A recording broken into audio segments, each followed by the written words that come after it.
मैले चाहिँ मेरो बनिसकेको पीडीएफहरुको साइज चाहिँ अब अनलाइनको माध्यमबाट घटाएको छु।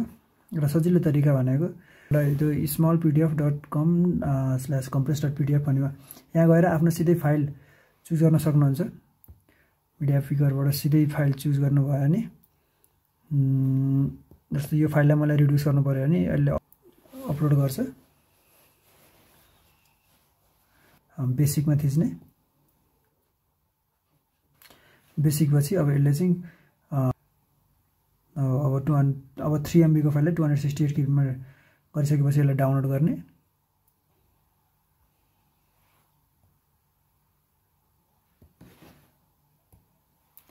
र फाइल चाहिँ डाउनलोड भइसकेको छ।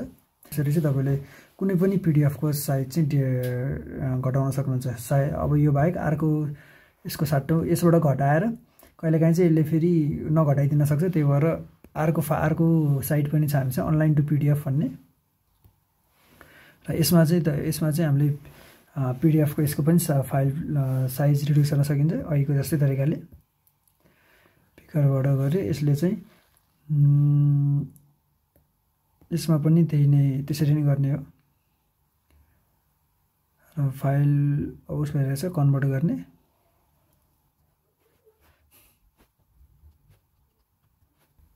र यसले पनि यसरी यो पीडीएफ को फाइल घटाइदिएको छ है, साइज घटाइदिएको छ। र यसरी चाहिँ तपाईले आफ्नो पीडीएफ को साइज पनि घटाउन सक्नुहुन्छ।